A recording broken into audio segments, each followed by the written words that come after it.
10,000 மீனவர் மற்றும் மீனவ உழவர்களுக்கு உழவர் கடன் அட்டை வழங்கப்படும் என்று தமிழக வேளாண் பட்ஜெட்டில் தெரிவிக்கப்பட்டுள்ளது. 5,000 சிறிய அளவிலான பால் பண்ணைகள் அமைக்க 4% வட்டி மானியம் வழங்கப்படும். புதிதாக 56 வண்ண மீன்கள் வளர்ப்பு அலகுகள் அமைக்க 1,55 லட்சம் ரூபாய் மானியம் வழங்கப்படும் என்றும் வேளாண் பட்ஜெட்டில் தெரிவிக்கப்பட்டுள்ளது. 10,000 மீனவர் மற்றும் மீனவ உழவர்களுக்கு உழவர் கடன் அட்டை வழங்கப்படும். 80 இயற்கை மேலாண்மை பணிகளுக்கு 2,000 கோடி ரூபாய் ஒதுக்கப்படும். மகளிர் சுய உதவிக் குழுக்களுக்கு 100 பயறு விதை உற்பத்தி தொகுப்புகளுக்கு 2 கோடி ரூபாய் ஒதுக்கப்பட்டுள்ளது.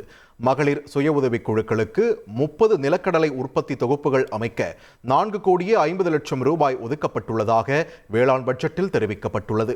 உழவர்களுக்கு இலவச மின் இணைப்புகளுக்கான கட்டண தொகையாக 8,186 கோடி ரூபாய் ஒதுக்கப்படுவதாக வேளாண் பட்ஜெட்டில் தெரிவிக்கப்பட்டுள்ளது. ஊரக பகுதியில் உள்ள ஏழை மகளிருக்கு நாட்டுக்கோழி பண்ணைகள் அமைக்க வேளாண் பட்ஜெட்டில் நிதி ஒதுக்கப்பட்டுள்ளது.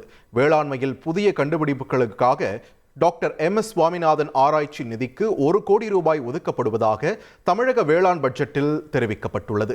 பயிர்க்கடன் வட்டி மானியத்திற்கு 853 கோடி ரூபாய் ஒதுக்கப்படுவதாகவும் வேளாண் பட்ஜெட்டில் தெரிவிக்கப்பட்டுள்ளது. நெல் கொள்முதல் ஊக்கத்தொகை வழங்க 525 கோடி ரூபாய் ஒதுக்கப்பட்டுள்ளது. டெல்டா மாவட்டங்களில் 22 நெல் சேமிப்பு வளாகங்கள், காஞ்சிபுரம், திருவண்ணாமலை, விழுப்புரம், செங்கல்பட்டு மாவட்டங்களில் 6 நெல் சேமிப்பு வளாகங்கள் உள்ளிட்டவற்றிற்கு 480 கோடி ரூபாய் ஒதுக்கப்பட்டுள்ளது.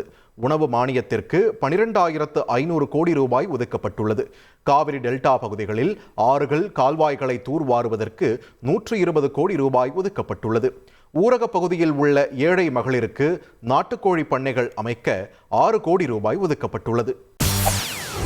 செய்திகளை உடனுக்குடன் தெரிந்து கொள்ள உடனே சப்ஸ்கிரைப் பண்ணுங்க.